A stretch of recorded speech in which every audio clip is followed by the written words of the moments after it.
today. Here we go. Bodies in low places. Garth Brooks, a serial killer. I know it sounds crazy. I know it sounds weird. When I first heard it, I thought this is stupid. But then I read the book. I got the book. I read the book. Not a very high quality book. It fell apart on me. But here's the book, Bodies in Low Places. A serious examination into the allegation, is Garth Brooks a serial killer? Matthew Cox, Pierre, Rausini, both of them ex-cons.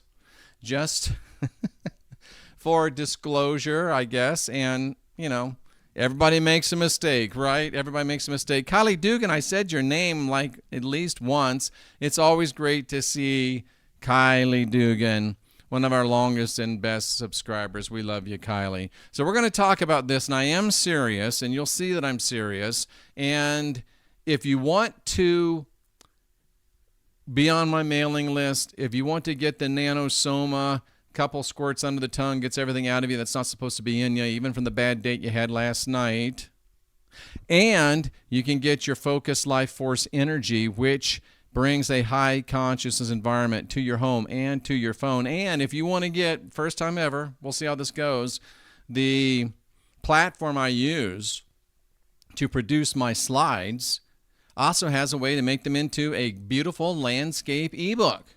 So Garth had a album called Sevens. So we're going to offer this ebook for $7. If you want the ebook, go to realgospeltruth.org, where you can get your nanosoma, where you can get your focused life force energy. Just hit donate, put in there, I want the book, $7, and then put your email address so I can send it to you. Kirsten, I think it would. So that is where we are. That's what we're doing. So let's go ahead and jump into this. It's a long one. I hope I can get it done in one sitting because it needs to flow. It really does. Joe Montoya says, how long have you been gone? Almost 6 years, Joe. And do you believe, Lapalek, do you believe that, oh, Her Majesty as well? I guess I leave out the favorites, right? But gone for 6 years. They finally let me back on. I've also reapplied for monetization. We'll see how that goes. Of course, playing Chris Gaines today for the warm-up won't help. I've been back a couple of months, I guess. So here we are. Bodies in Low Places. Is Garth Brooks a serial killer? Are you ready for this? Now, it seems nutty, especially coming from a guy that has successfully, I think, questioned the validity of some of the supposedly worst serial killers in modern history. Manson didn't do it, killed nobody. That never happened. It was a false flag. Entertainment purposes only. Don't take me seriously. Ted Bundy didn't do it. False flag. Nobody died. But I'm suggesting Garth did. I'll present you with the evidence, and you can decide for yourself. And I'm not the only crazy one that thinks this. Thank you, Joe Montoya. The Las Vegas Review-Journal, a semi-serious newspaper, has a big headline here. Garth Brooks, secretly a serial killer. Here's Celebrity.com, the origins of the Garth Brooks murder allegation. So when I first heard of this, I thought, this is ridiculous. Cynthia mentioned it to me, I think. I didn't think there's any way that there could be any validity to this idea that Garth Brooks is a serious serial killer. And not only that, maybe the most notorious serial killer in all of American history. Seemed nothing better than a joke to me, and it started out as a joke on a podcast called Your Mom's House from comedian Tom Segura, and most of my trolls live in their mom's house in the basement, maybe grandma's house. And then I read that book I just showed you, Bodies in Low Places, and man, there's a lot of experts, Sapphire Owl, that have stated that Brooks exhibits behavioral traits commonly found in serial killers. I reviewed the evidence of unsolved homicides and missing persons reports that coincide both with Garth Brooks' tour schedules, his award show appearances, and his moves within Oklahoma to Tennessee, his residencies at Caesar's Palace and the Wynn Resort in Las Vegas. And if nothing else, this will help you keep an open mind. And as I read the book, first a little bit reluctantly, a little mad at Cynthia, why did I do this? I was astounded by 2-3 pages in to learn of uncovered patterns in Garth's life that I just couldn't ignore. And the authors, they reviewed psychological literature and FBI research on serial killers.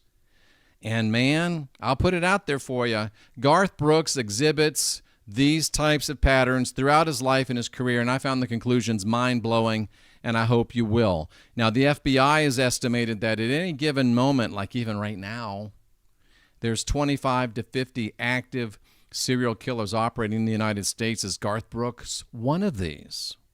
Well, the lovely Cynthia used to have a business relationship with the then Sprint Center in Kansas City, Missouri, downtown. She reminded me that it was Garth Brooks who opened that arena. She was there at the extravaganza, the opening night, and she was so impressed with Garth Brooks that she left early. Many of you, including myself, share that opinion. But Garth Brooks' siege of the Sprint Center started in October 2007, not 2207. I don't think we're there yet, are we? But it started in 2007 when Brooks cut the ribbon on the arena. And the weekend before, he'd announced he'd take over that arena for 9 shows.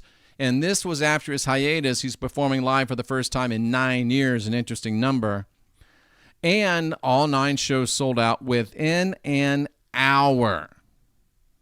Now, Desiree Ann Ferris was not at the concert, though she was a huge country music and Garth Brooks fan. And in fact, Desiree would never go to another concert again, because at the same time that Garth Brooks happened to disappear from the arena staging area, which was a very short drive from the intersection of Birmingham and Hoke in Kansas City, someone lured Desiree into their vehicle, and Desiree would never be seen or heard from again. Had Garth Brooks used one of his many social media accounts to arrange a meeting with Desiree? Or had he simply pulled up next to her and said, "Hey"? Well, we don't know. Here's what we are sure of, though. Garth was out of sight for several hours during the very same period that Desiree was abducted.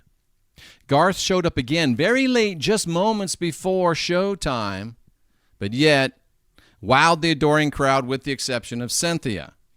And I get it, as a one-off thing, maybe it's just a coincidence, but what if there's a pattern that runs into the hundreds? Maybe that turns it into a coincidence, if you're hearing what I'm saying. Here's the origin of the theory. I don't know how long this is. We'll watch it a little bit. On one with Garth Brooks the last Yeah. few weeks, months, really. Uh-huh. You like him? He's all right. I mean, I'm not a huge I know of him. Yeah. Is he still like really big, or is it all about? Oh, he's enormous. huge? He's beyond anything. Is he like the Drake of country music? Yes. Better, Yeah. bigger, right? Really? Bigger, Is bigger. he still flying on harnesses like over the audience? I don't know. He's doing. Does he some still do big-ass Chris Gaines? shows. No. No. Doesn't. That's when I tapped out. But the I was a huge Chris Gaines. That's a fan. big one, the folks. commercials have been airing that his Notre Dame show is going to come out. Oh, okay. Yeah. So The big ass stadium tour. The big ass stadium tour, of which Notre Dame was the first stop, first concert ever in Notre Dame Stadium. Jeez. And now he's just going to do nothing but stadiums. He's there. He's way there, bro. Oh yeah, here he is I'm talking. just going to call it a stadium tour for right now. It was going to be a college tour, but because of the cities, how they worked out, there's going to be some professional stadiums in them as well. So we're just going to keep it at the stadium tour. But this one is going to be so special, so rare, and so far apart. We'll do probably 10 to 12 a year for 3 years. Jesus. 10 to 12 a year for 3 years. What's with the defensive body language, I don't know. Garth? It's like he doesn't need it. It's like he doesn't need it, and it's like he doesn't dress up for his press conference either. Very individual, very unique.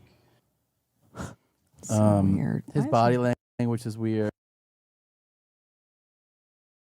I did not pick up on some of the things there. Very, very interesting. But anyway, that's kind of that's Segura. They're the guys that started the Is Garth a serial killer? Where are the bodies, Garth thing. So just a little background on it. And it is some weirdness. He is defensive. This one's going to be really special. Yeah, interesting stuff. So is Garth a serial killer? We got 2 thumbs up from Garth. Let's move right along. Now, our intrepid reporter, Sirius Shirley, who happens to live in the same city where Garth was born, well, she went yesterday doing the yeoman's work, and a couple days ago, I can't remember when it was. This is the house where Garth Brooks was born. Of course, it looks a little run down, not quite the way it used to be, but that's the house where Garth Brooks was born. This is the place where it all started.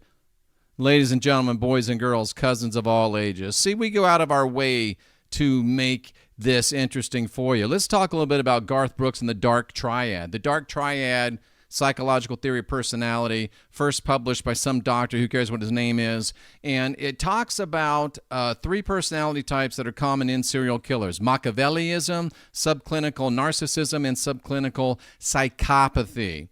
They're considered to be malevolent for obvious reasons: narcissism, grandiosity, pride, egotism, no empathy; Machiavellianism, manipulativeness, indifferent to morality, lack of empathy, self-interest; psychopathy, antisocial, impulsive, selfish, callous and unemotional, and remorseless. These fit most serial killers. High scores in these traits, folks, have found to statistically increase a person's likelihood to commit crimes, especially if they're in some type of a leadership position, like a entertainer would be. They're not compassionate, they're not agreeable, they're not empathetic.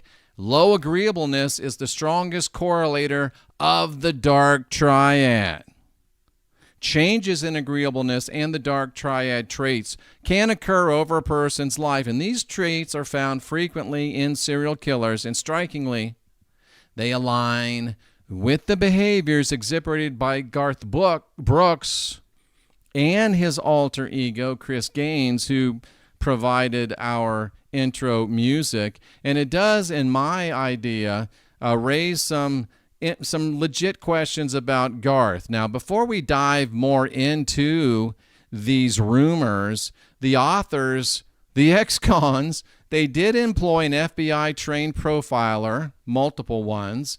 They analyzed witness accounts. They analyzed victimology. They looked at lyrics, public statements, fan interactions, transformations between Garth Brooks and Chris Gaines, and they thought that it suggested a dude that was good at crafting and manipulating identities, which is a hallmark of Machiavellianism, which is a hallmark of serial killers. Now, was Chris Gaines, who we heard from earlier, simply a failed musical experiment, or did it expose a deeper psychological landscape? We will look at it. Garth's desire for publicity, his intense control, even to the loss of multiple millions of dollars over his music, his brand, and his fan interactions suggest that there's some things worth looking into. Now, Garth was born in that house we just saw, February 1962, Tulsa, Oklahoma. Interestingly, his mother was a country music singer. She was featured on the Ozark Jubilee radio TV show. She was signed to a Capitol Records record deal, and Garth was arguably raised in a pretty normal home with caring parents, a lot like Bundy and Dahmer. But that said, it's been suggested, and there is some evidence, that Garth's mom may have harbored a deep-seated resentment against her children because she gave up her career to raise them. Now, was Garth desperate for his mother's affection? Could his guilt over her sacrifice have caused him to construct a persona that conflicted with his true self and channeled that energy into superstardom? We'll let you decide on that. But something in his childhood caused Garth to become socially awkward and weird around classmates and family. You talk to people that have talked to Garth Brooks, met Garth Brooks, they will, every one of them, say weird, weirdo.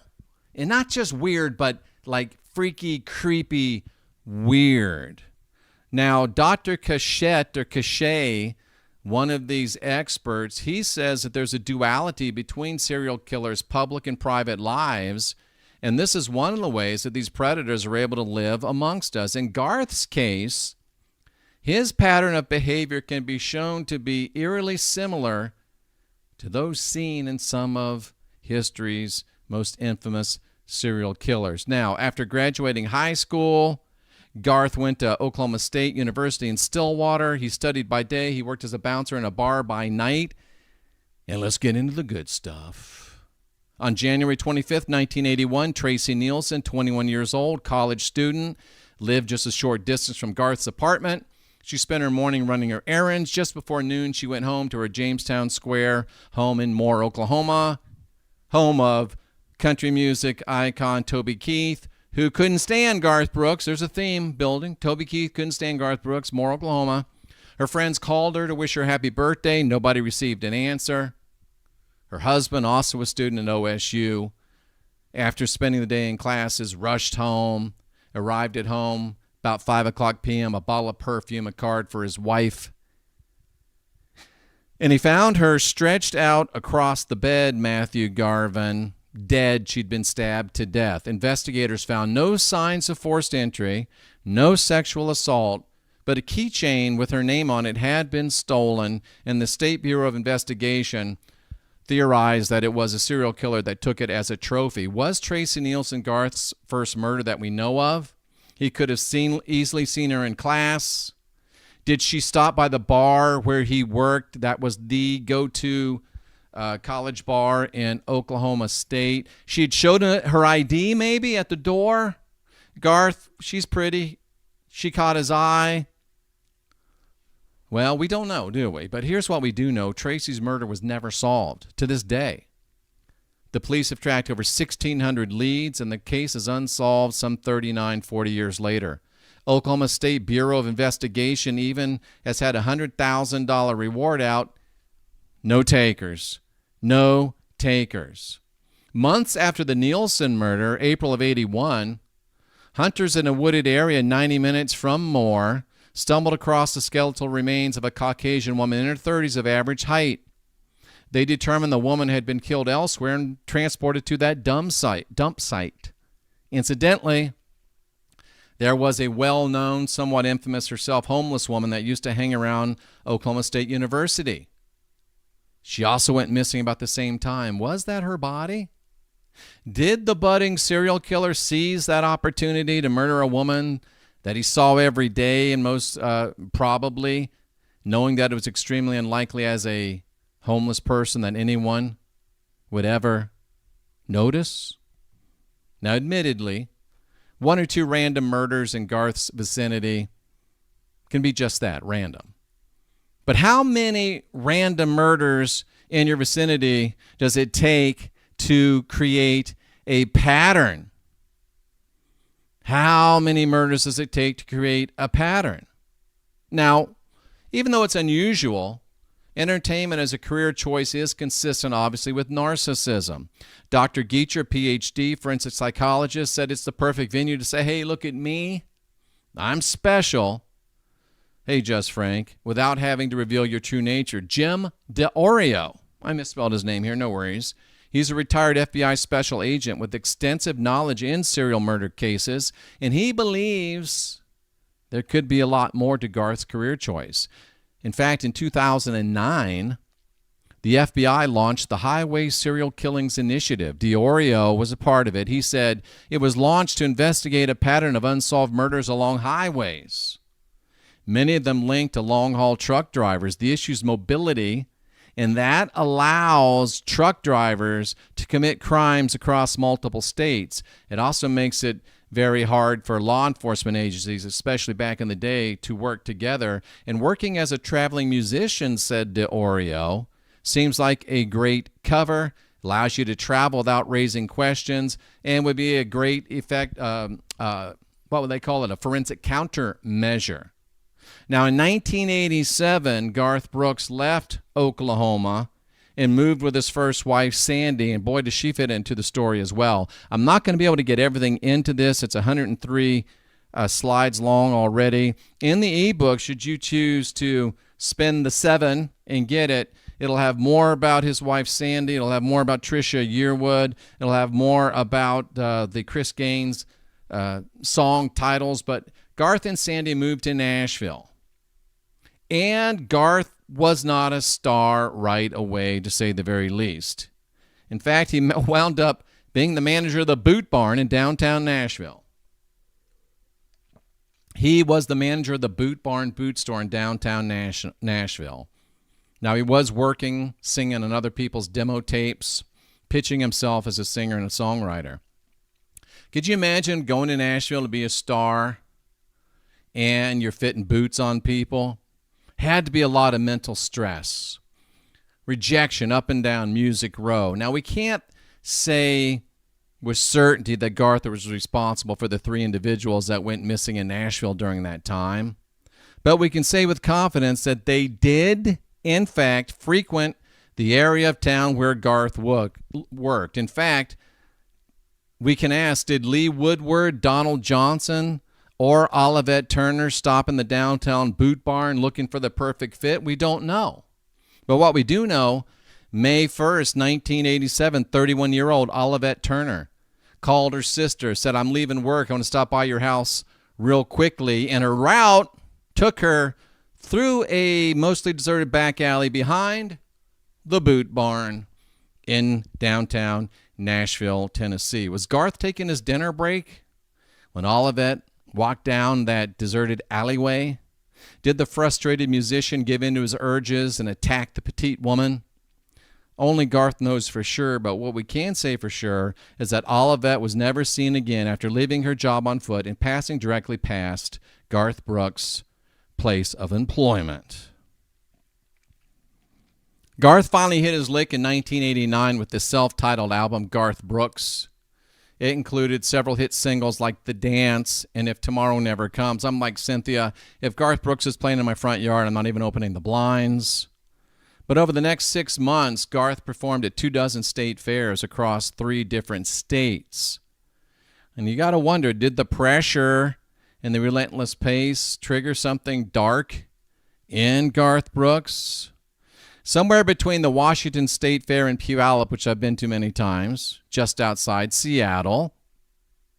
Ooh, Smoochie says, were some sacrificed for his fame? Could be.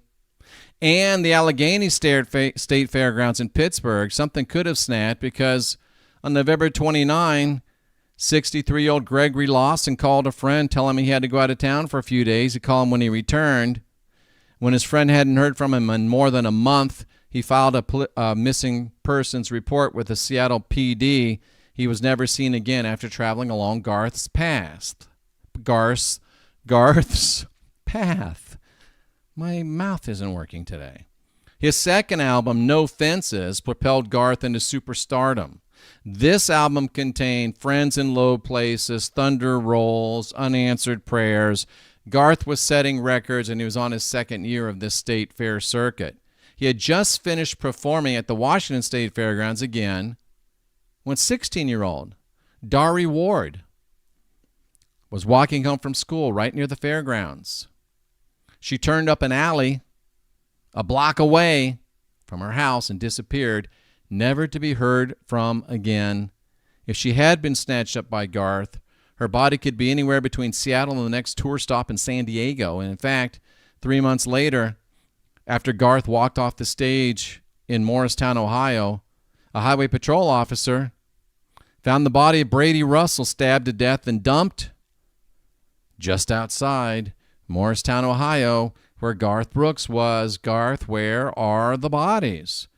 Garth Brooks can be circumstantially connected to over 100 missing persons. When does coincidence become a pattern? So why haven't these bodies been found? Where are these unfortunate souls? During this state fair circuit, there's a few missing persons and homicides. But in 1990, when he signed with Capitol Records and started receiving the big checks, Garth didn't buy a fancy car. Garth didn't buy a big house in downtown Nashville. What did Garth buy? Garth bought a 300-acre piece of unimproved property in Goodlettsville, Tennessee, just outside Nashville. And records show he spent almost every dollar he had on an unimproved section of land. He wasn't Steve Borg. He wasn't going to live off the land. Many have asked, did this become Garth's dumping ground? And they don't ask it without reasons, because as soon as Garth bought that 300 acres, missing persons increased exponentially within the area after his purchase. This makes sense to Agent DeOrio. It's far better to dispose of a body than have it found by law enforcement. Part of the reason that Gacy got away with so many is that nobody could find the bodies. Now, there was a big, I wasn't a Garth Brooks fan even when I was a country fan, but he put out a video for the song The Thunder Rolls, and it was a big controversy. In fact, the video was banned by Country Music Television and the National Network due to its graphic content about beating women and killing people and hiding bodies. And Garth was really pissed that they wouldn't play this video on TV. And everybody thought it was really, really weird. But in 2025, Garth re-released the music video on his website, including all of the graphic deleted scenes. And this move serves to reignite discussions about the song's impact and its relevance in society. And Garth just couldn't understand why it was too taboo to air, said a CMT executive. He was really upset about it. Our conservative viewers who were Garth's fans didn't want to look at that level of violence, but despite that, Garth just didn't seem to get on why they insisted on editing the video. Dr. Cachet, we'll call him Cachet. Sounds French, I like it. Cachet says that serial killers often will hint at their violent nature, and they do know what society considers acceptable and unacceptable. And was this an effort by Garth to kind of troll us, to perform some kosher disclosure? But the success of No Offense has allowed Garth to launch his first national tour. And guess what? A lot of bodies followed that tour. Now, you've got to understand that a national tour is a real big production. Lots of moving parts, much more complicated than just showing up and playing at a fairground. And in Garth's case, he had a dedicated crew of roadies that would travel with his team throughout his tours. And I used to do this when I was an evangelist. And the atmosphere is usually family-like, but weirdly, and I have a friend who is a music industry veteran, some 25, 30 years in the music industry. He's never heard of this before. In Garth's case, all of the roadies, the guys doing the lights, the sound, doing the stage, doing the T-shirts, these guys and gals are all required to sign non-disclosure agreements. It's almost unheard of, and I find it quite curious. However, despite these NDAs, the authors of this book, those ex-felons, they're very crafty. They were able to find one. They call him Richard Thomas, like John Boy on the Wall, and some of you are way too young to understand that. But he worked on three of Garth's big tours, and he was finally convinced to speak with them, probably little financial incentives.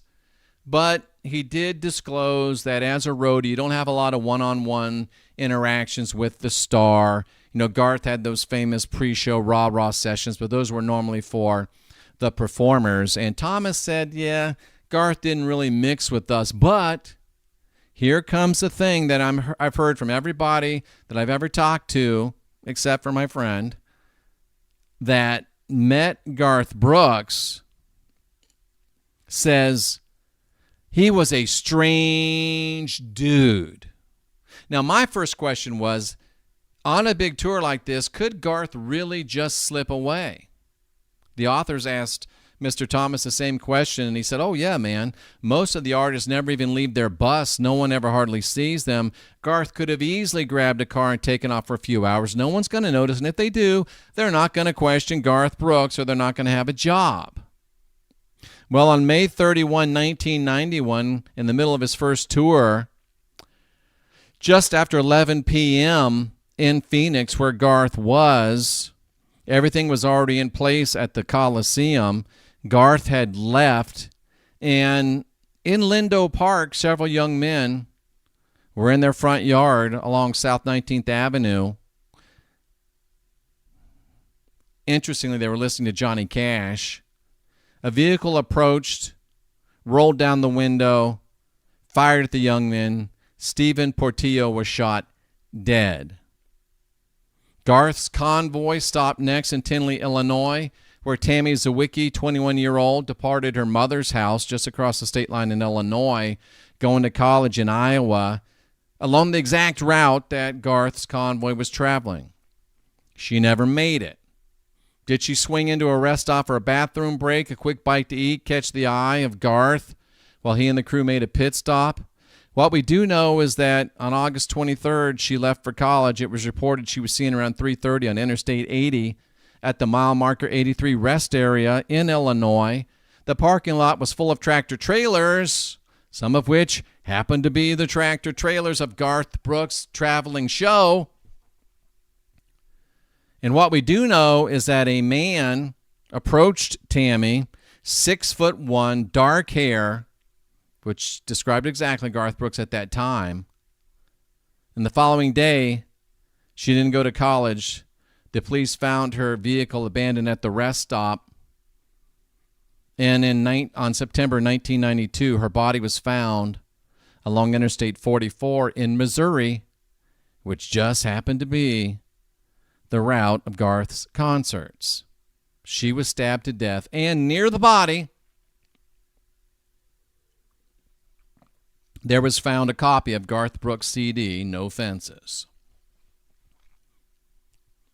Then December 92, just a few hours after Garth took the stage at Wright State University, 22-year-old Gregory Netter, walking through a neighborhood a short drive from Garth's concert venue.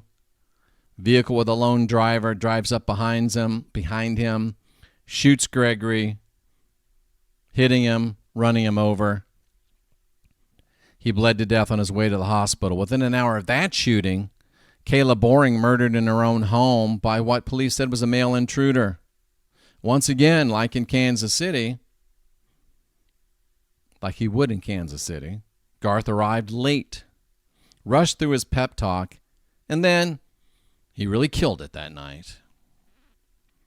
The success of No Fences led to the release of Rope in the Wind in 1991, The Chase, Pieces, and Sevens. That's why the ebook will be $7.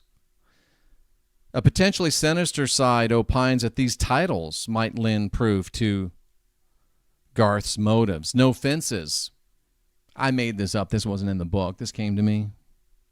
No Fences, suggesting his hard-won freedom to be who he truly is.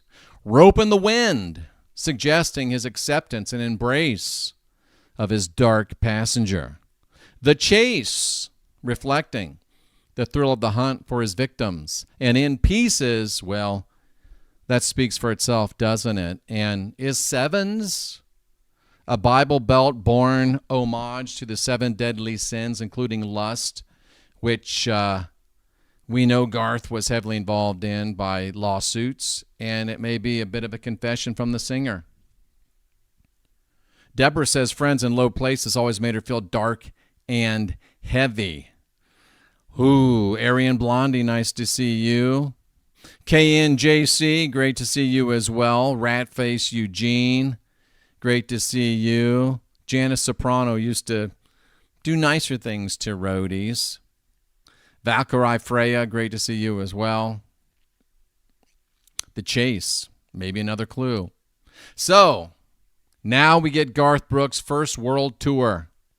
Began at the Forum in Inglewood, California, was on the road in the U.S. for 11 months. Just before departing for Europe, Garth's fleet rolled through Memphis. The very night that Garth got there, 28-year-old John Creek, after having dinner with a friend, was dropped off at his car in a parking lot directly across the street from the Pyramid staging area. Not the Pyramid, but the staging area where Garth was. And John Creek was never seen again. Garth had reached legendary status. He bought himself a plane, a Dassault Falcon 900, which features a baggage compartment of 127 cubic feet, more than enough for a dozen large suitcases or several large trunks, Jimbus Maximus. In average conditions, by the way, decomposition of a body usually takes about 48 hours to begin. You wouldn't even begin to notice the stink for about 3 to 5 days, according to the FBI research database. And that's more than enough time to say Garth fly home from an event, land at the Nashville airport, move his trunks out to that property in Goodlettsville. Just saying. Garth insists to fly to every single event, including award shows, in his own plane. Makes me wonder a little bit, especially upon learning that over a dozen individuals have disappeared or ended up murdered in the cities hosting the award shows that Garth has attended, corresponding with every single time he attended a award show starting in April 25th, 1990 with the Country Music Association Awards at the Pantages Theater in L.A., where Garth walked away with 6 awards right up to the writing of this book this year. Wow.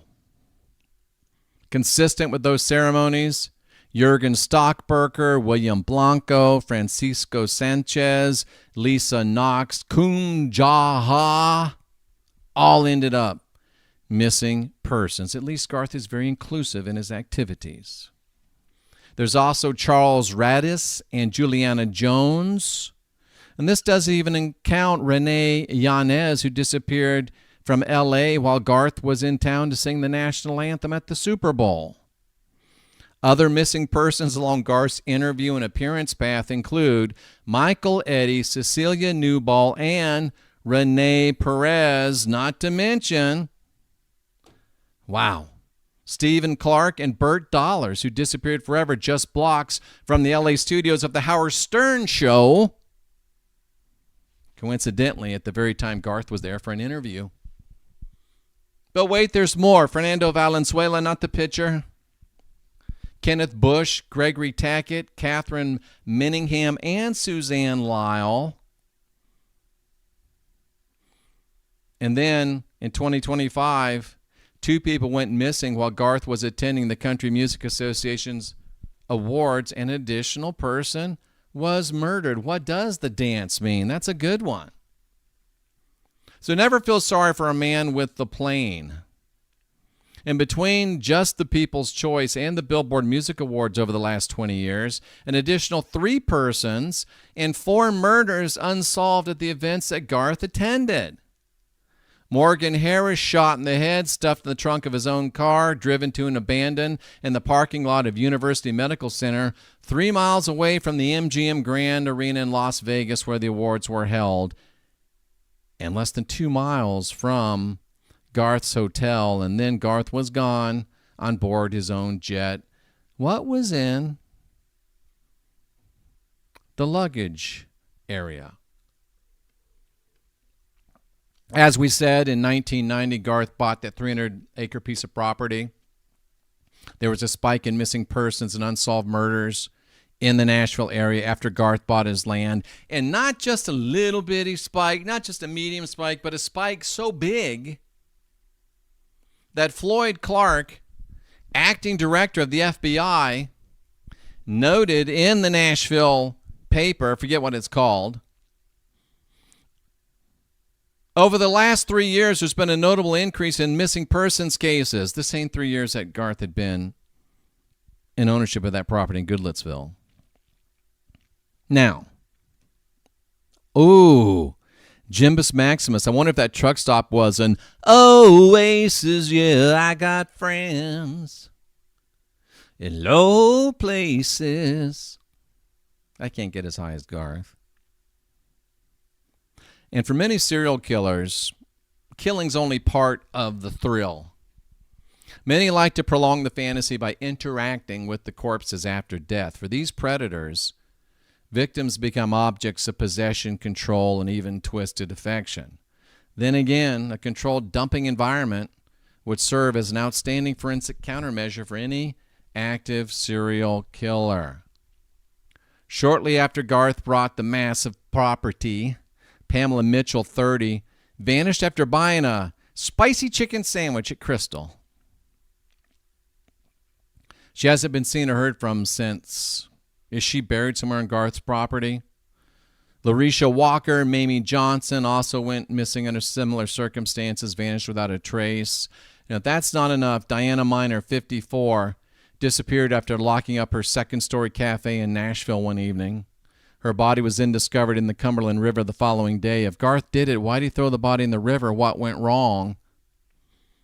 I guess the bigger question is, why didn't he control his compulsion to kill?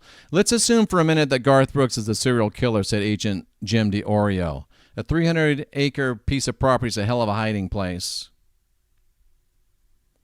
Well, 2 days after Garth's 5-night stand in the Omni in Atlanta, 22-year-old Branville Roll disappeared. Neighbors told the Georgia Bureau of Investigation that he was a huge country music fan and he was leaving his house with a man that he seemed very familiar and friendly with. Did Garth use a celebrity to lure Roll into his vehicle? Well, Branville hasn't been seen or heard from since. Over the next 18 months of concerts, 2 unsolved murders, 4 missing person cases. Doris Nzunza, 41. Jane Doe, discovered in Harris County, Texas. Forensics estimated the death to be the same week that Garth had played at the Summit in Houston, Texas. Wow, right? Wow. Can we get a little esoteric now? Can we get a little esoteric now? And yet, here you are watching me, Ratface. Can we get a little esoteric now? Can we talk a little bit about serial killers and demonic possession? Many serial killers have claimed to be possessed by demon spirits. Others claim to communicate with the devil and demons, like Berkowitz the dog. It seems certain that dissociative identity disorder is at least fairly common, which makes a roadie's account of an incident with Garth Brooks very, very fascinating. Richard Thomas told the authors one night they had just finished taking down the rigging. They're walking past Garth's trailer, and they hear this hellacious argument going on. Yearwood's not there. His ex-wife's not there. Nobody's traveling with Garth. He's in his trailer having this huge argument. So naturally, they run. They look in the windows like, what the hell's going on, right? They heard 2 voices. They're arguing back and forth about lyrics to a song. They look in the window. Oh, I know, Cherie. Everybody talks about that.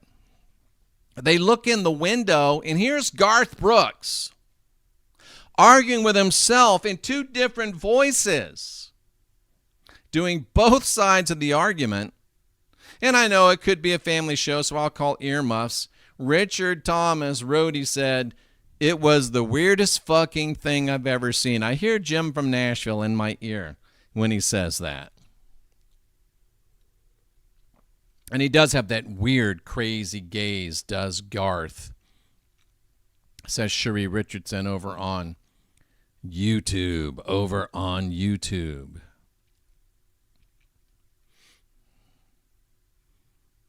Did you know that Garth tried to play Major League Baseball?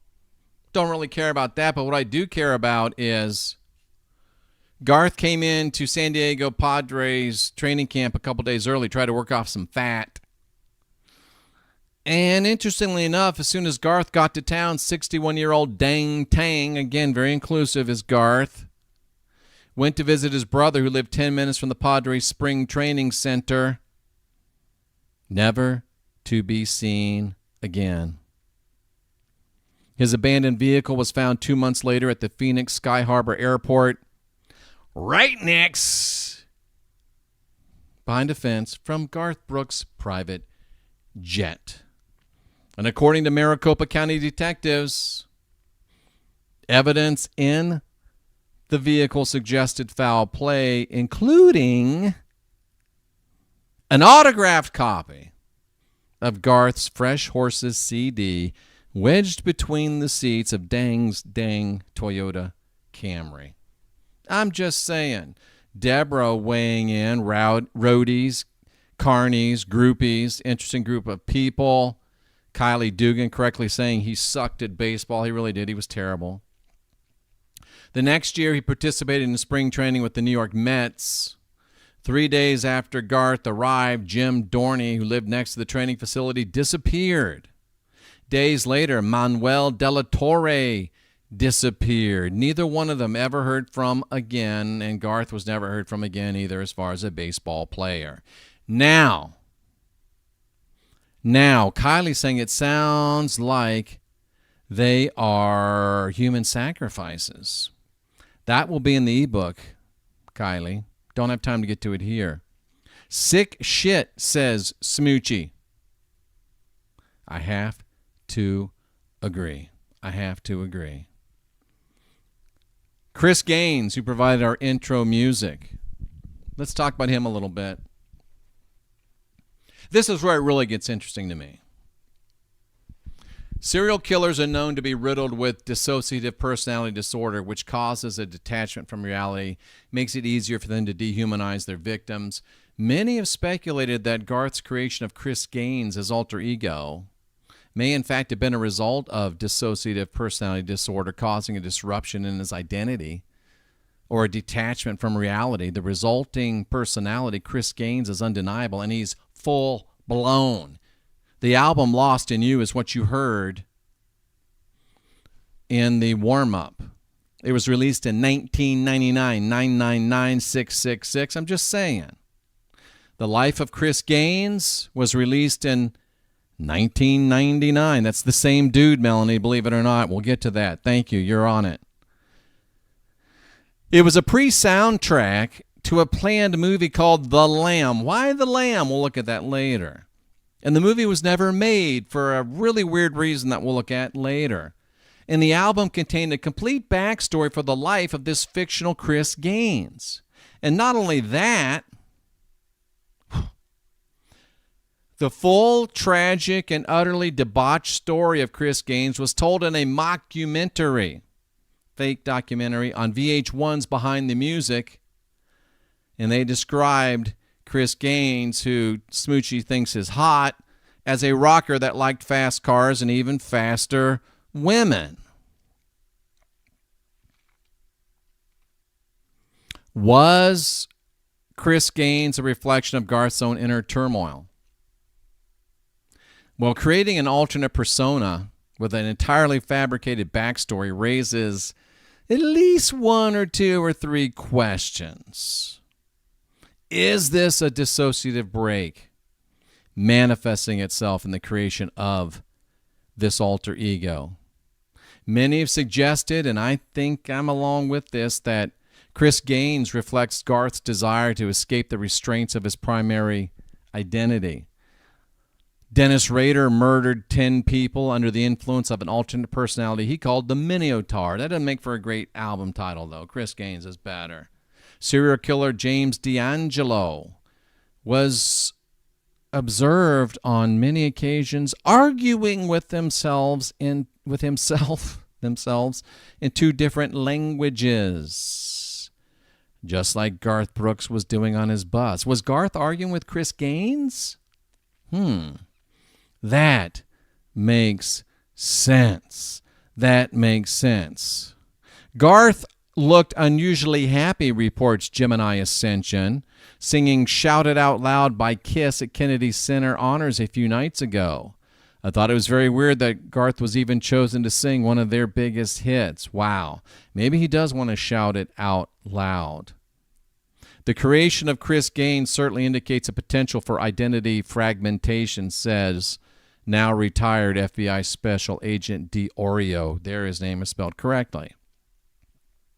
Garth's ability to seamlessly transition between the wholesome country persona and the brooding, hard-rocking Chris Gaines suggests a capacity for manipulation and deceit. In fact, could Gaines' hedonism and thrill-seeking behavior align with what is called by experts the hedonistic subtype of serial killers who kill not for sexual gratification, never any sexual implications within any of these missing persons or murders we've talked about, but instead these hedonistic killers kill for pleasure and excitement. Garth, normally right-handed, even becomes left-handed when he was Chris Gaines. More on that. It's really weird. Now, Chris Gaines was to be the main character, played by Garth Brooks, in a movie called The Lamb. Why The Lamb? We'll talk about that. The project was a full go. It wasn't Fox. It was Paramount. I made a mistake. Paramount put up $40 million to make this movie of a guy that had never acted before. But Garth Brooks said, nah, I won't share the music royalties with you, so the movie was shelved. Was Garth unwilling to go into a movie set situation for probably a year where you're not able to just sneak in and out? Just a thought, just a question. Garth moved back to Oklahoma in late 2000, setting up in Owasso, a suburb of Tulsa, 90 minutes from OKC. Just weeks after Garth moved back, 46-year-old Raymond Hayes disappeared off the streets of Tulsa, along with 31-year-old Letitia Phipps. Neither have been heard from since. Just a few miles from Garth's home, 24-year-old Tyrone Boxley, approached by a lone man in a black vehicle. Garth owned several of them. Shot, died.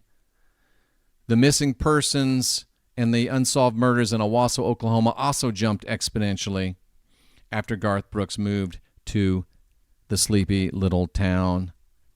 Jason Armstrong, 21, reported missing after receiving a desperate panic call from him claiming he was in trouble. 66-year-old Chin Bowles, 41-year-old Jerry Johnson, Gavadencio Escamilla, 21, all of them disappeared, never to be seen or heard from again. And then, 45-year-old Louis Parnosky was murdered at a different location, then dumped over the Bird Creek Bridge, which you see here. But not in the official report, but widely speculated by locals, was that Mr. Lewis, a country music fan, had actually driven to Owasso, walked up to Garth, knocked on his door, and asked for his autograph, only to be found dead almost immediately thereafter. Seems that Garth doesn't take requests.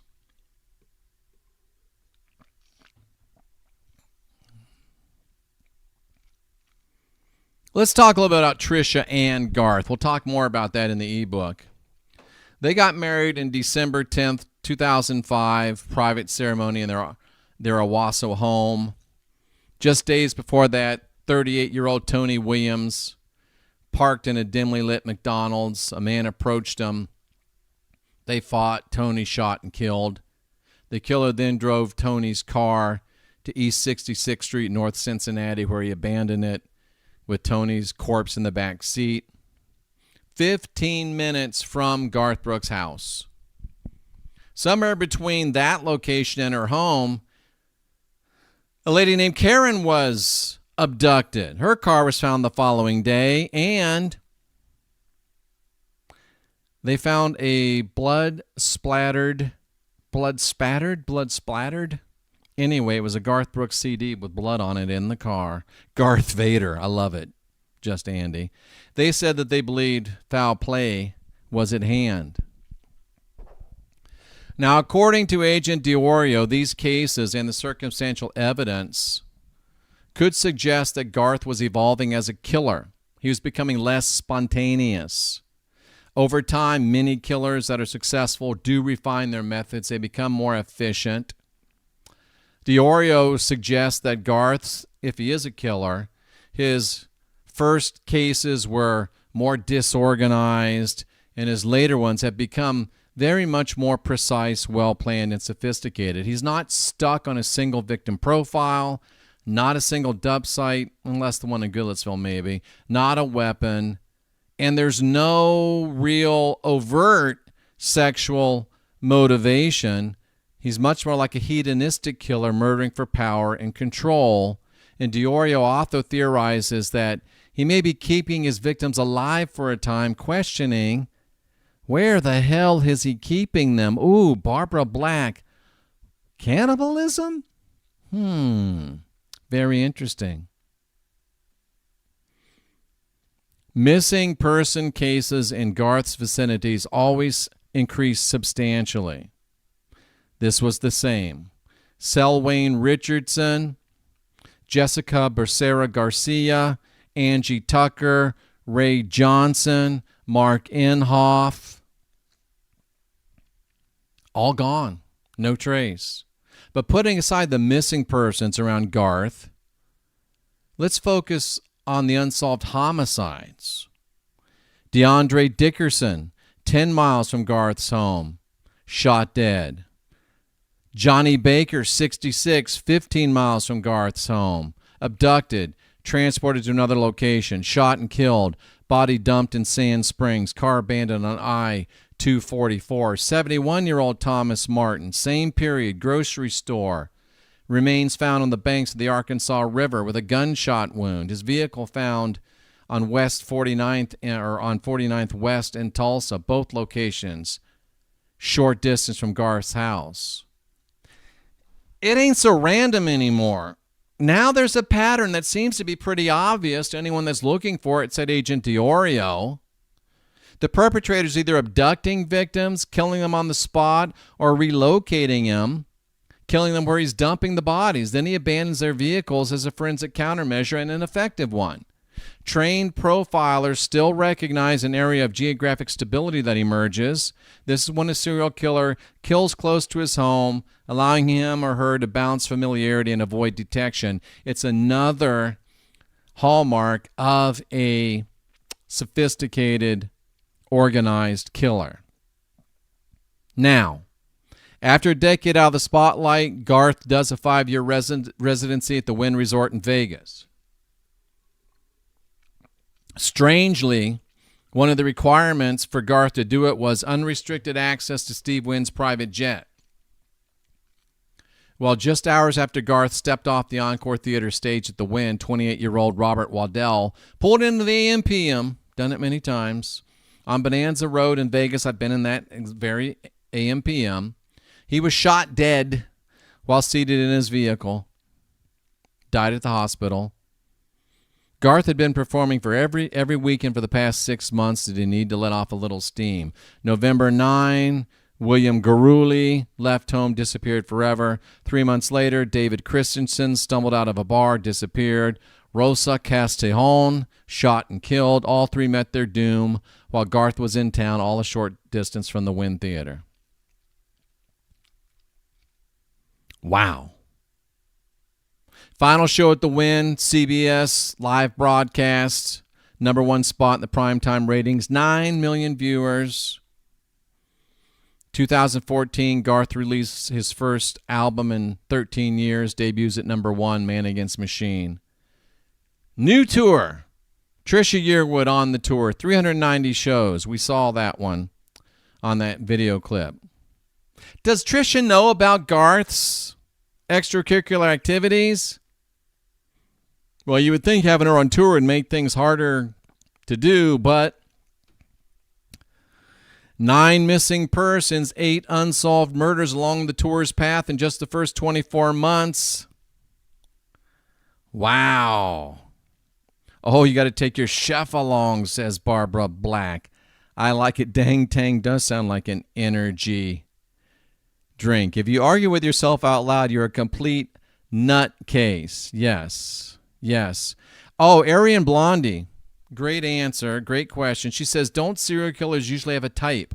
Black, white, male, female. Yes, they do. And Diorio, I didn't put this in the presentation, but you're right on. Diorio says this proves that Garth is super smart because he doesn't get fixated on a certain type. And the only way that serial killers ever get caught is when they get too fixated, Arian Blondie, or they kill people that are too close to them, that they're related to or that they have a connection to. Wow. We just might get through this. I doubt it, but we might. Oops. He did it again. Every now and then, even the most methodically careful serial killers, and you're right on time, Arian Blondie, make a mistake. Something goes wrong. They leave behind DNA. They get sloppy. This just might have happened to Garth around 2017-ish. Oklahoma City police said that 27-year-old Bashar Burke was abducted, and these researchers feel very strongly that it was Garth Brooks that abducted them. Bashar was abducted with his girlfriend, Ashley Easton. The murderer abducted the couple in their car, and the murderer sat in the back seat telling Ashley where to drive to. The authors believe, based on inside information, that the couple was forced to listen to Garth's latest album, Man Against Machine, although there was nothing to indicate they were country music fans, and that album was consistently panned as being terrible, so this was really torture. At some point there was a struggle. Bashar was shot in the head. Ashley, freaked, drove the car into a guardrail. This incapacitated their abductor long enough for Ashley to get out of the car and make a run for it. Unfortunately, the abductor recovered, fired at her, struck her in the neck, caused her to fall, shot her 2 additional times, killed her. Despite killing both victims, evidence strongly suggests that he was agitated, probably concerned that he'd left his DNA, blood, skin, because of the wreck. Oh, the big G, just like the Freemasons. That's a good one. And in a desperate act, he set fire to the car. But he made one mistake. He forgot to remove the CD from the player before torching the car. And it remained in the player. When the police arrived, they found the burning car, found Bashar's charred body, Ashley about 100 yards from the vehicle, and the Garth Brooks CD in the CD player.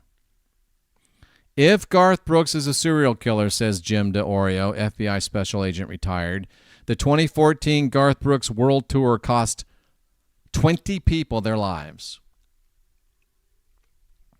How many does it take to become a pattern? Brandon said earlier it takes 3 to become a serial killer. 20 just in that tour. And with the tour winding down, he released a new album called Gunslinger. Interesting. Mask, the one eye. I'm just saying. I'm just suggesting. This is the Goodlettsville house. Garth returned to the road with the Garth Brooks Stadium Tour. That's the one that we saw the clip about. During Garth's final appearance, 48-year-old Craig Barnett went missing while hiking in the Sawtooth Mountain Wilderness just east of Boise. Had Garth and Tricia, who were known to do nature hikes, come across him? Then 3 additional people also disappeared along the tour's path. Does Tricia know?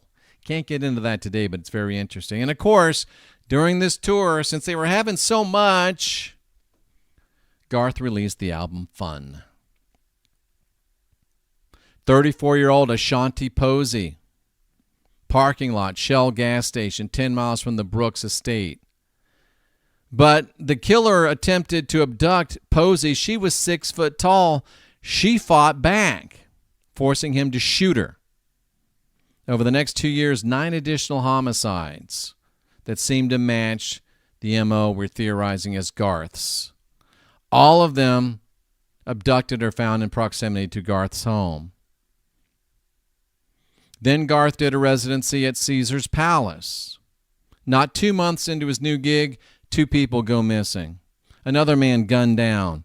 2 more meet similar sinister fates when Garth was in residence at Caesar's. All the time he was traveling back and forth. And Garth's last month in Vegas, another man was found murdered right near Caesar's Palace. So the question becomes, yes, there's a huge coincidence according to the tour and pattern album schedules. That's what got me, Steve. How could such behavior go unnoticed for so long? Well, remember, there was no social media back when Garth got involved in the country music scene.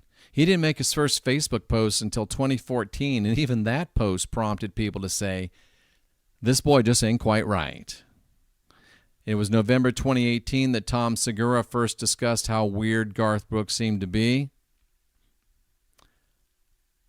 Incidentally, you can't find most of these videos about Garth Brooks anywhere on the internet. Segura began to note how Garth's social media posts seemed to be oddly detached from reality, how wild his eyes appeared to be. Someone in the chat had said that. It suggested that Garth's persona was overcrafted, almost robotic, something was off. Segura said, I think he's killed 200 or 300 people during his life, and a conspiracy theory was born. Garth began to be confronted both on social media and at live appearances with shouts and posters asking, hey, Garth, where are the bodies?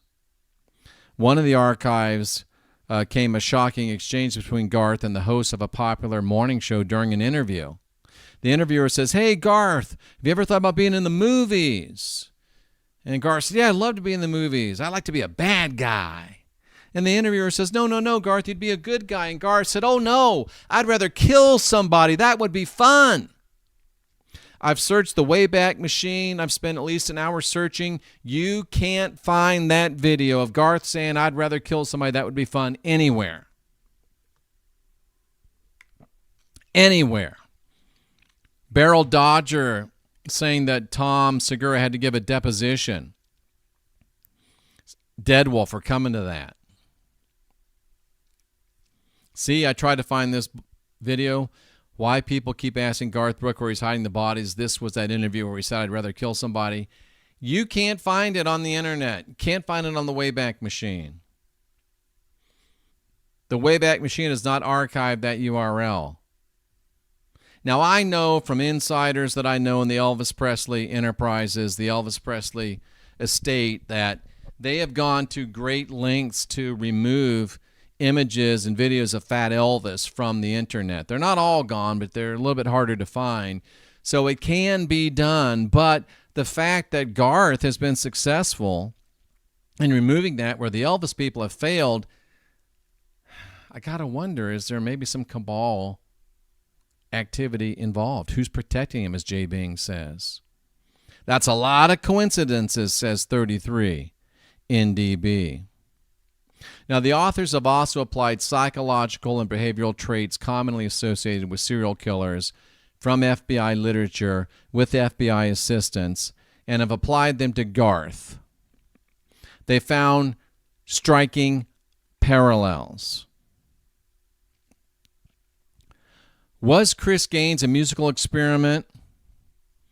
Was he just a creative outlet? Or was he a window into Garth's, you got me saying it, Garth's psyche, revealing a man with dual personalities and the uncanny ability to wear disguises and to conceal his true identity? These two pictures are weeks apart. That does not look like the same two people physically. I'll get to that in just a second. I'm going to do this whole thing whether you stay or not today. I'm doing the whole thing. Garth Brooks is the mask of normalcy, the all-American hero, humble, charming, relatable, the ultimate good guy. But many of those who have met or even encountered Garth have seen that carefully crafted image slip. Our very own Dagger, I don't see him in the chat today, our very own Dagger had a days-long kind of a run-in with Garth. He was at a Habitat for Humanity thing where Jimmy Carter was there and Garth was there, and Jimmy Carter very, talking to everybody, and Garth peeking around corners and really, really squirrely, just weird as shit. And I didn't want to bring this up, but I have a friend that's been in the music industry for 30 years, and we have been best friends since we were 11. I'll turn 63 this year. We've had, I can only remember 2 arguments. One of them was about Garth Brooks. We were in Laughlin, Nevada, or Nashville. I can't remember where. And there was this dude that used to impersonate Garth in one of my buddy's shows. So Garth came over to watch him. And I was standing next to Gary, and Garth was there. Must have been a couple of 3 songs. And he introduced himself, and I thought this guy was freaking weird. I mean, not just weird, but creepy weird. Gary got mad at me, said that, oh shit, I said his name. My buddy got mad at me saying that I was rude to Garth. I wasn't rude. I just thought he was a nut job. That's all I know. That's all I know. How about the work ethic of a killer? Killing ain't easy. Serial killing, even less so. It takes commitment, initiative, drive. Garth's touring schedule, prolific output suggests an almost superhuman level of energy and focus in the chubby cowboy. I don't know, maybe a lot of cocaine. But the FBI notes that serial killers exhibit excessive tendencies and a need for control, and that can easily translate to a successful music career, a decades-long killing spree, or both. Was Chris Gaines the mask for murder? Was he not just a rocker? He was also a deeply flawed character. His music talked about addiction, heartbreak, self-destruction, a man on the edge. What if these were a reflection or a type of disclosure of Garth himself? Chris Gaines wasn't just a character. Was he Garth's id, the part of him that craves danger and excitement? Who would suspect the beloved star that created Chris Gaines of being a serial killer? But it does suggest a striking capacity to transition seamlessly between such deliberate and disparate personalities, you'll see that in a minute, for manipulation and deceitfulness, which are marks of antisocial personality disorder. Additionally, Garth's decision to create him and even make a whole album as him, which you heard, indicates potential multiple personalities, which are a serial killer's dream, allows him to compartmentalize. The travel, the entourage, the private aircraft, his retirement from music, his coming back. Could those be the actions of a killer that couldn't give up the thrill? And the thunder just keeps on rolling, ladies and gentlemen. Now, let's go beyond the book. This is just Jeff now. Book's over. I find this to be possibly a very curious tell. From Whiskey Riff, which is the original home of the Scrub Fun to Kill Someone video. No proof about Garth burying bodies. No proof. But I did find some weirdness about something he did bury a few years back. 1995, he gets his star on the Hollywood Walk of Fame. And he said that day that the master tapes for his The Hits collection were buried deep in the concrete beneath the star, saying that no one else would ever be able to record them. And the guy that produced the video says, don't try to dig him up. You never know what Garth is capable of doing. I think I've got this video. I do. Here, watch this. This is pretty freaking eerie.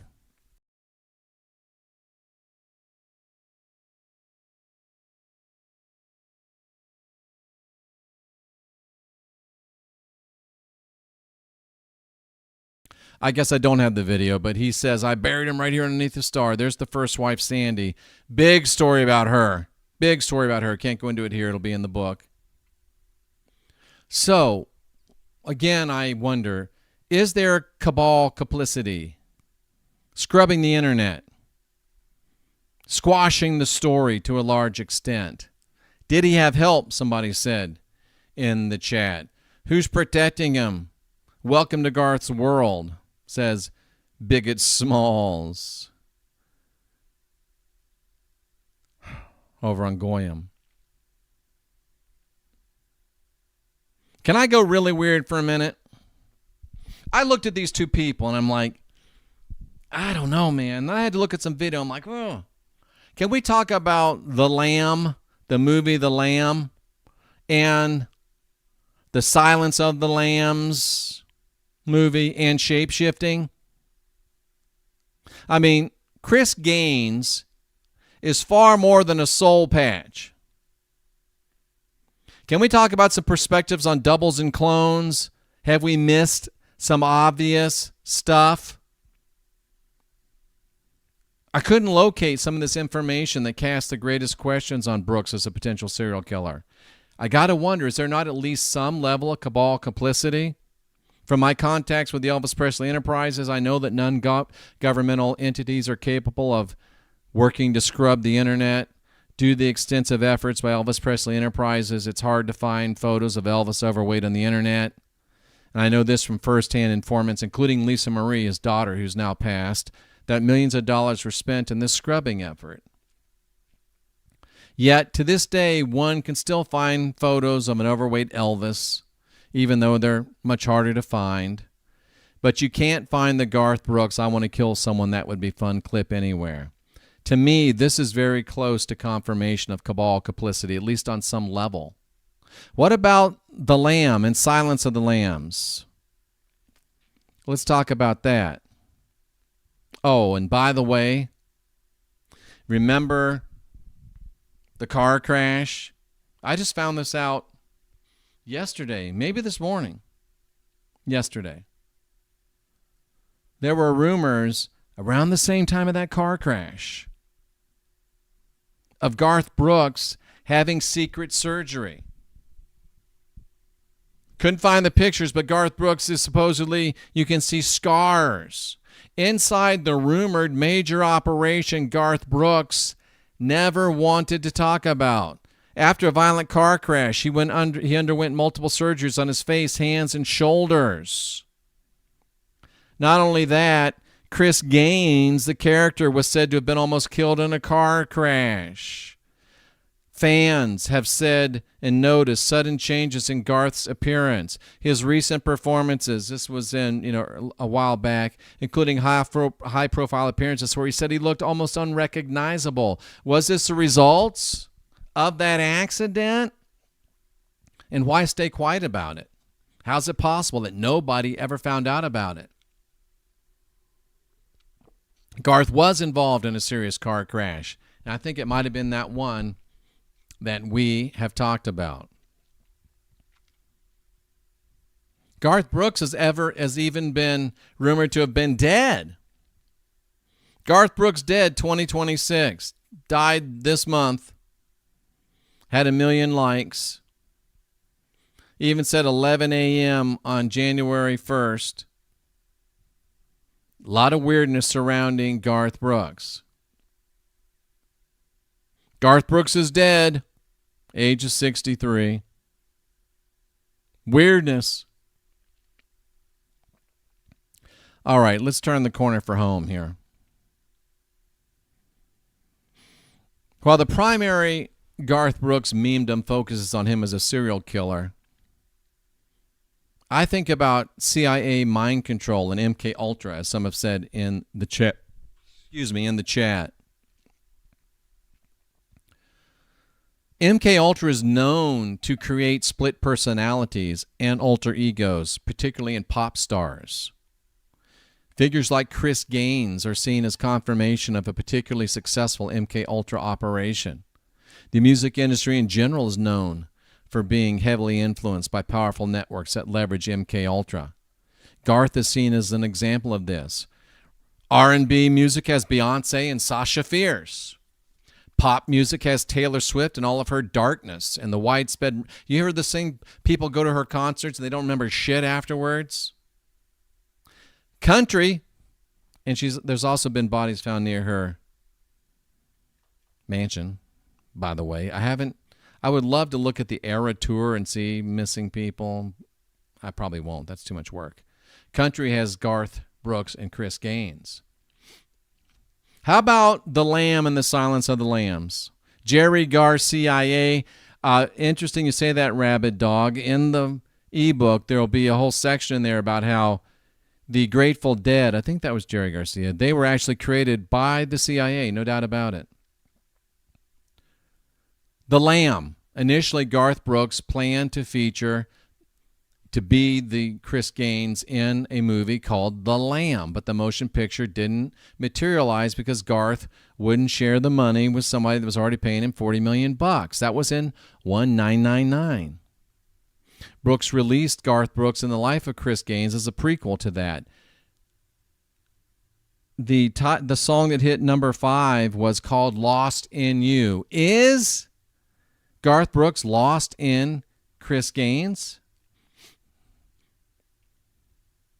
Red Strokes Entertainment. Red Strokes Entertainment. Stabbing people, Red Strokes Entertainment. This is all from me now. Let the guys that wrote the book off the hook. Red Strokes Entertainment. Working with Paramount Pictures. Was going to produce The Lamb. About a singer with a emotionally conflicted life. Brooks himself developed the Gaines character. To promote the album, Garth Brooks appeared on Saturday Night Live as Chris Gaines while hosting the show himself as his normal self. How freaking weird is that? Garth Brooks is the host of Saturday Night Live, and Chris Gaines is the musical guest, which is also Garth Brooks. You're in for a little treat if the video works. You're in for a little treat if the video works, and I think it will. Watch this shit. Well, this isn't the really good one. This is interesting, though, too, and I hope this works. It should work. Watch this.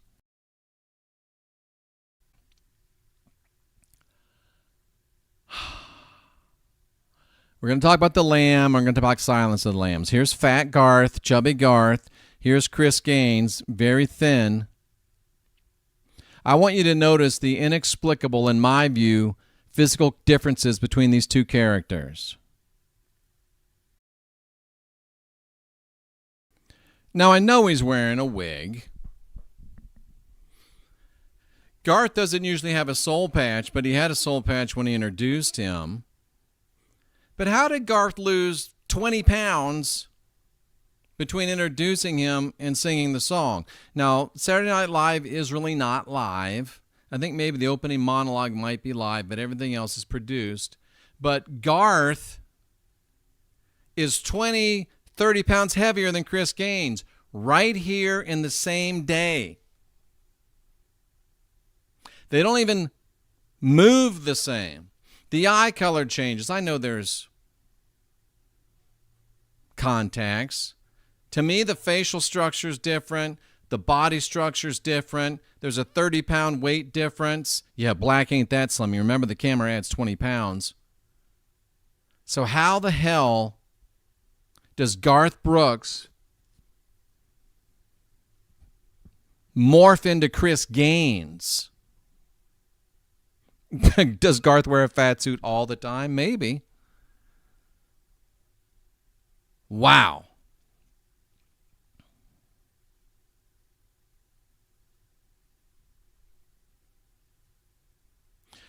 Look at these two dudes. This ain't the same dude. I mean, this chin structure's not even the same. So, Jeff, what are you saying?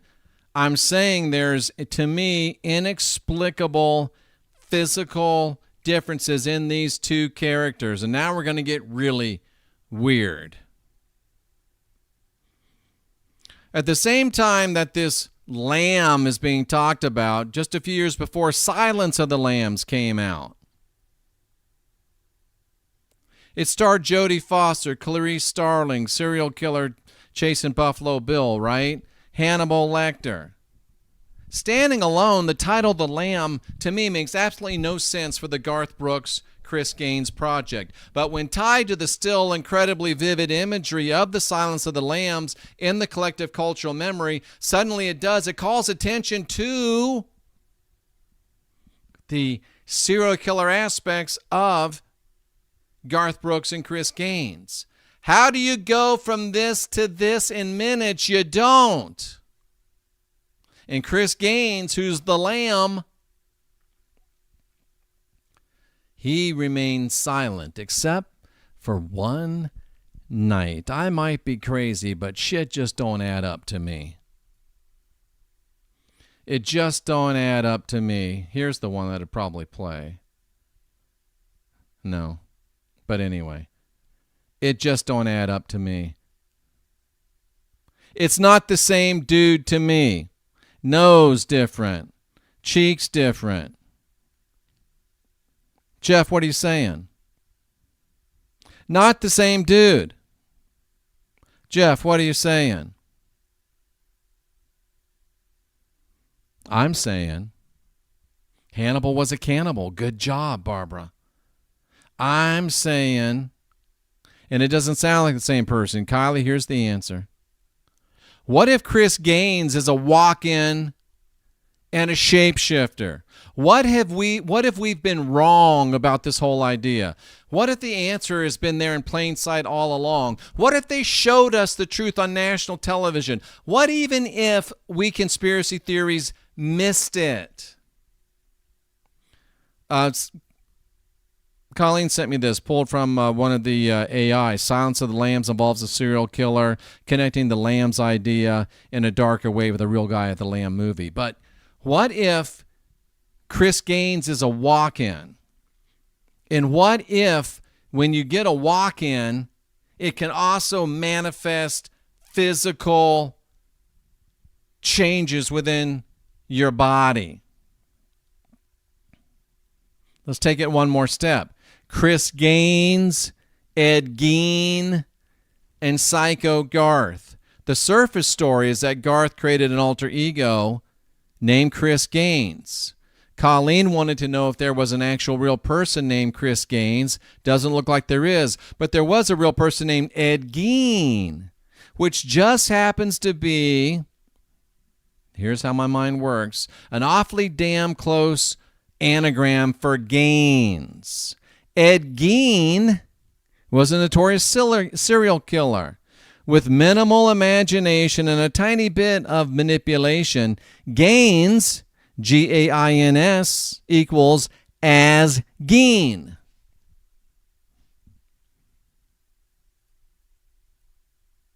We got the Lamb. We got Silence of the Lambs. We got Psycho. We got Gein. We got Gaines. But wait, there's more. There's connections between Psycho's Norman Bates and the real-life Ed Gein. Alfred Hitchcock based the Norman Bates character on Ed Gein, and boy, I mean, Norman Bates is a bad haircut and a soul patch away from being Chris Gaines, and he was based on Ed Gein.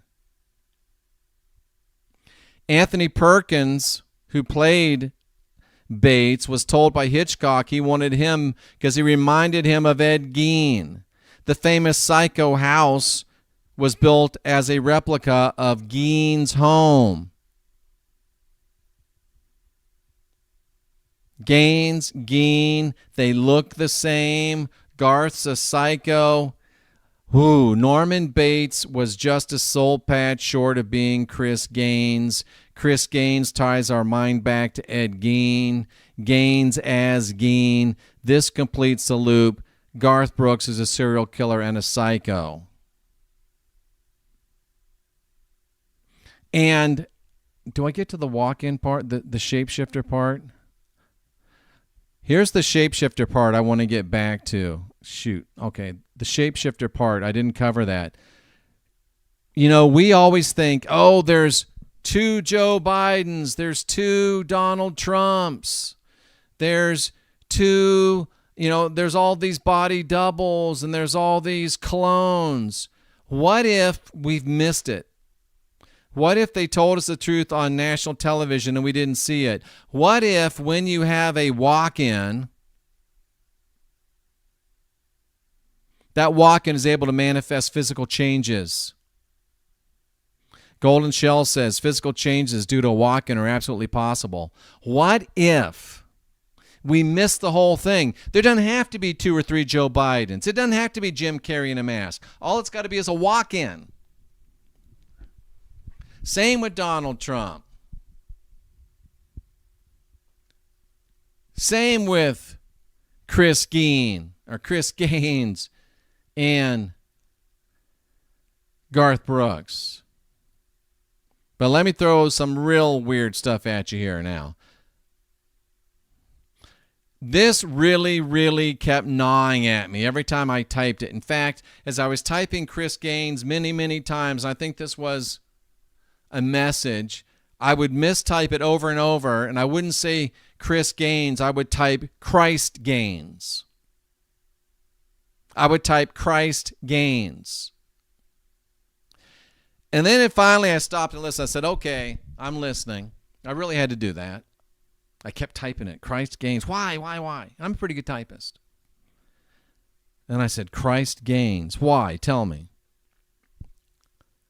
Christ gains every time a human willingly allows themselves to harbor a walk-in.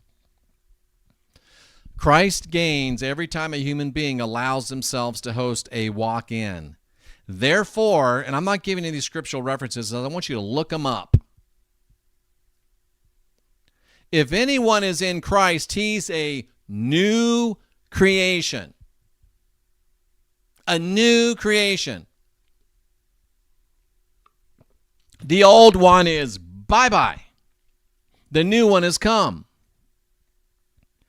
So every time a person allows a walk-in to come into them, Christ gains. And every time you give your life to Jesus and Big Daddy, Rat Bastard, how do you know what? You're opening yourself up to a spirit. How do you know what's coming in? Well, every time it happens, Christ gains.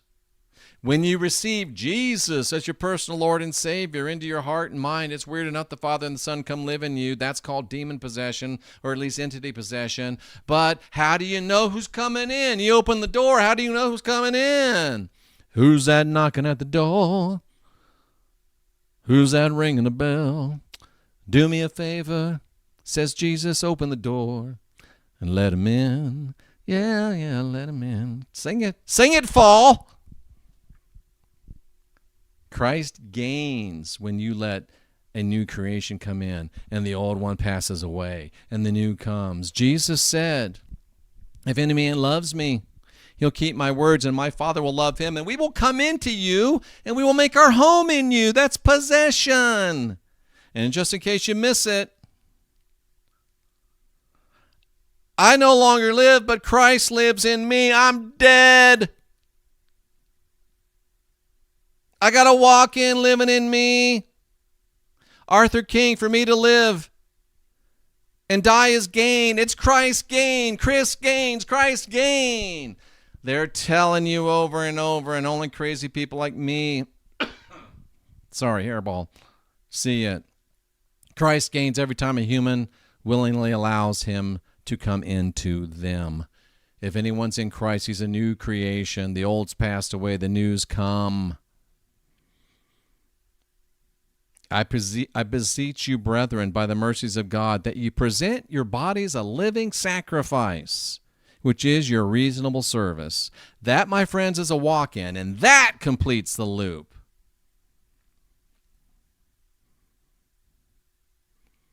Here's Garth Brooks' grave stone. That's Sarah Shirley standing on it. I'd love to know when that gravestone was put down. And oh, by the way, what does Jesus look like here? Oh, Jesus, I am the light. Jesus, he looks so beautiful. Who do people sell their soul to? The devil, right? And what does the devil come as? An angel of light. What else is Jesus if not an angel of light?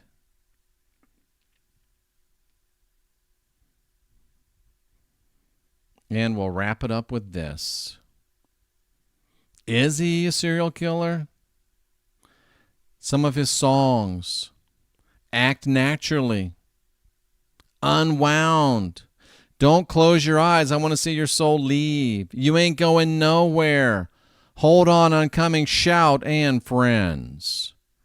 In low places, could these songs conceal deeper meaning, or are they merely just innocent coincidences?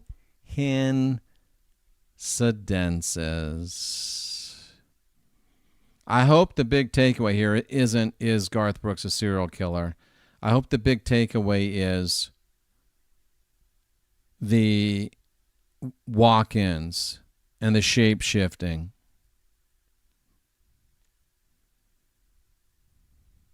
This is some crazy stuff, folks. This is some crazy stuff.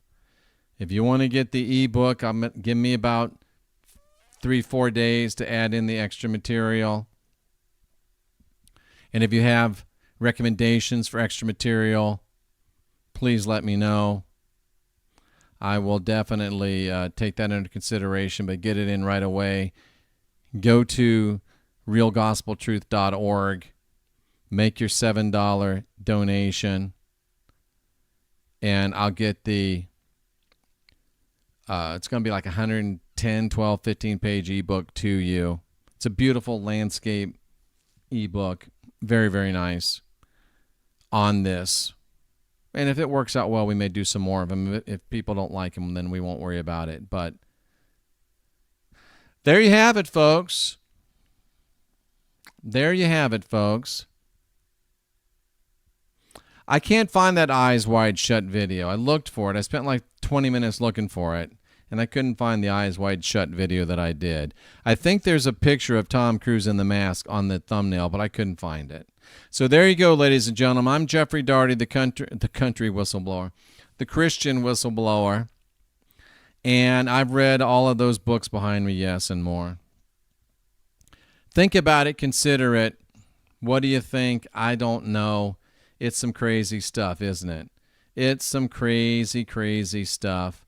We'll be back to our normal programming. Some of you are saying, thank goodness. But I thought that one was crazy. And by the way, I looked into the Bob Ross as a serial killer. There's not enough actual data there to back that up, so I won't go down that road. But I at least looked into it because somebody had asked me. So that's our Not Your Normal Sunday. That was a long Not Your Normal Sunday. It really wasn't your normal Sunday. And I'm Jeffrey Daugherty, the Christian whistleblower. And I'll be back to you as soon as I can, work permitting. You got to know that we are winning. We're the last generation of real humans. We're divine, we're sovereign, we're free. We don't have original sin. We got the spark of divinity within. That's why we're up off our knees. We're not worshiping their fake savior anymore. And this world will be better than it's ever been, sooner than even we can imagine, because we found out who we are, and we're acting and we're moving in our ancestors and our gods and our goddesses. Dagda, Danu, Dawn, Bridget, Morrigan, Anne, that great fleet is here to help save us. Not save us, help us save ourselves. And it's time for a little retribution. I'll see you again next time.